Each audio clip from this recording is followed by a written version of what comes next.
Mutfakta Hayat'tan merhaba.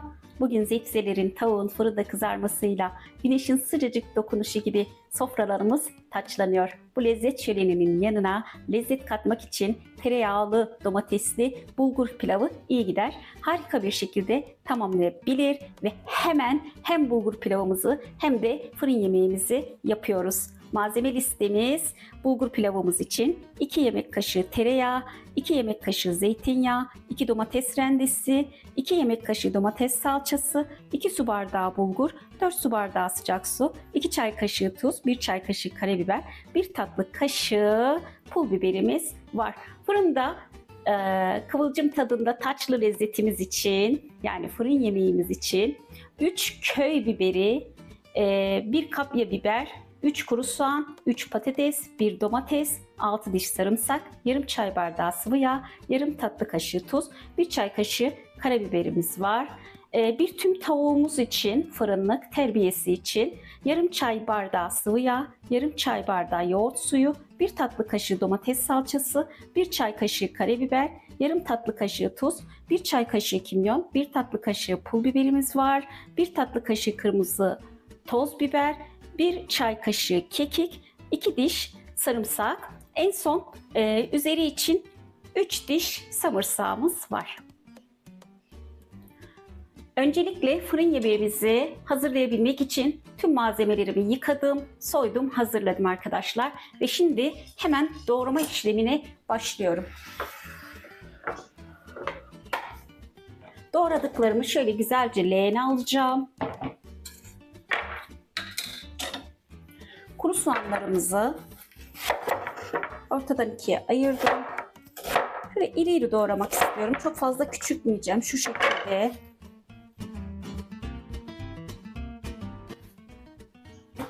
Bu soğanlar çok büyükmüş. O yüzden belki yarısını katmayabilirim.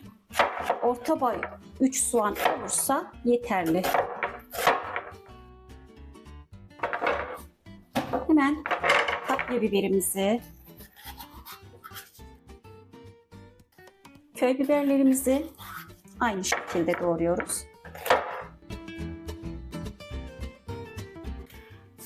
Patateslerimiz de çok kalın da olmayacak, çok ince de olmayacak. Orta boyutta doğruyorum.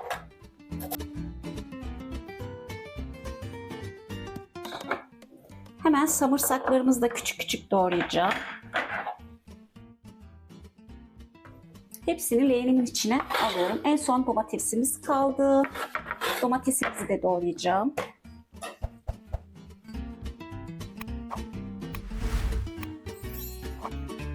Sivri biberimizi, köy biberimizi, kapya biberimizi, kuru soğanımızı, patatesimizi, domatesimizi, 6 diş şöyle güzelce samırsağımızı içerisinde doğradım leğenimizin.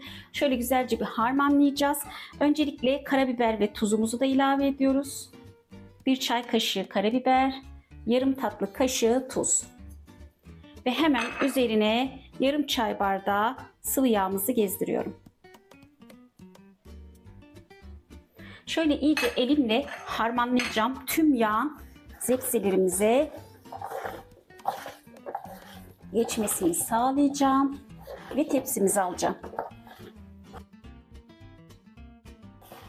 Hemen tepsimizi alıyorum.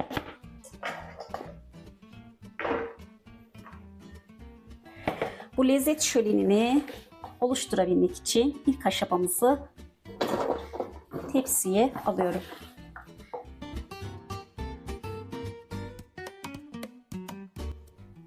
Hemen şöyle tepsimizi, evet tepsimiz hazır. Diğer aşamaya geçiyoruz. Tüm tavuğumuzu soslayabilmek için yine aynı leğenin içerisine hemen şöyle yoğurt suyumuzu, sıvı yağımızı, salçamızı da ilave ettim. Baharatlarımızı da ilave edeceğim. Hemen şöyle karabiber, kırmızı toz biber, pul biber, kekik, kimyon, tuz ve ezilmiş samırsak. Hemen şöyle elimle harmanlayacağım arkadaşlar. Tamamen sosumuzu tavuğa yedireceğiz. Şu şekilde.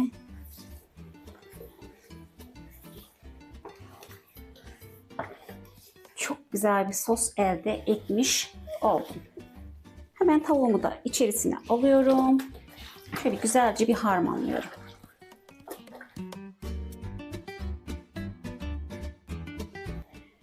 Soslamış olduğumuz tavuğumuzu tepsimizin üzerine güzelce dizeceğim ve tepsimiz resmen taçlanacak.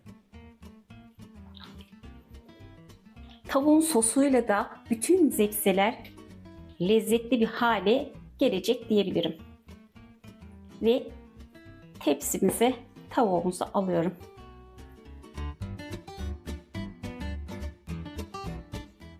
Derisini ayırmadım. Kızarıp lezzetini tepsiye versin diye. Hem de yanma oluşmaz tavuğumuzda. Evet. Şu sosumuzu da tamamen tepsimizin içerisine alıyorum. Ve son aşamasına doğru geldim diyebilirim.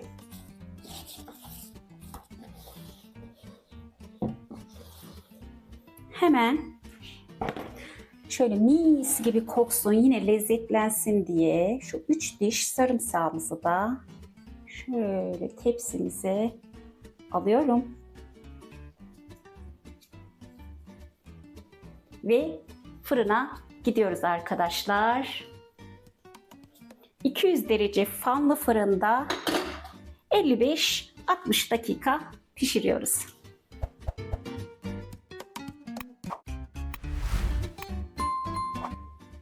Hemen bulgur pilavımızı yapmak için şöyle 2 yemek kaşığı zeytinyağımı tencereme alıyorum.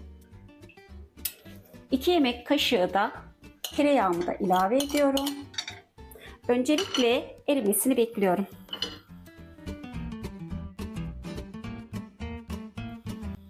Hemen domates rendemizi de ilave ediyorum ve suyunu çekene kadar pişiriyorum.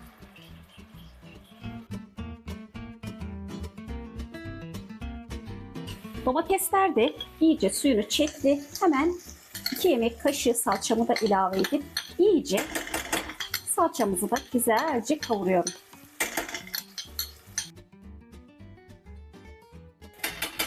Salçamız da kavruldu. Bulgurumuzu da ilave ediyorum. 1-2 dakikada bulgurumuzu kavuracağım.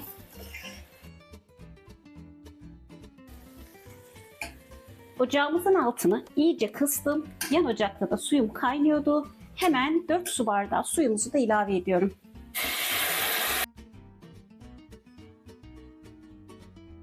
Tuzumuzu, karabiberimizi, pul biberimizi de ilave ediyorum.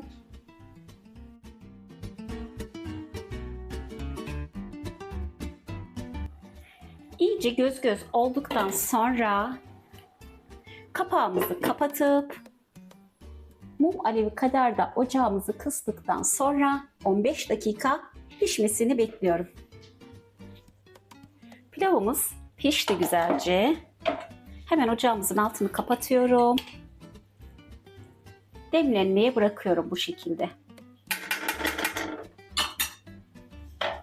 15 dakika pilavımız demlenecek. Yemeğimiz de fırında pişme aşamasında.